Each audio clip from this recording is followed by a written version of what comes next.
In this video, I'm going to show you how to play YouTube with the screen off in Chrome, so you can keep listening to your favorite videos while you work, browse, or use other apps on your PC. This is a super simple trick, and it's perfect for music, podcasts, lectures, or any video where you only need the audio.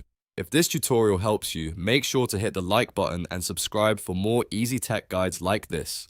Alright, let's get started. First, open Google Chrome on your PC. Once Chrome is open, go to YouTube and find the video you want to play. It can be any video you like, whether it's music, a tutorial, a live stream replay, or a long-form video you want to keep playing in the background. Next, press play and make sure the video starts running properly. You should see the player active and hear the audio through your speakers or headphones. This confirms that everything is working before you move on to the next step. Now here's the key part.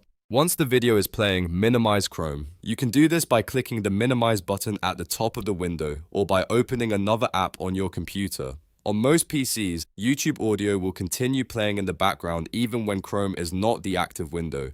That means you can now switch over to other tasks without stopping the sound. You can browse other tabs, open games, write in Word, code in VS Code, or work in any other app while YouTube keeps playing. This is really useful if you want to listen to music or a podcast while staying productive. If the audio stops for any reason, just go back to Chrome and then make sure the video is still playing. In most cases, simply minimizing the browser is enough to keep the sound going. You do not need any special software or extension for this basic method. So that's it. Open YouTube in Chrome, start the video, minimize the browser, and keep enjoying the audio while you work on your PC. It's quick, easy, and saves you from having to keep the video open on screen the entire time. If this video helped you out, please give it a like, subscribe for more tutorials, and I'll see you in the next one.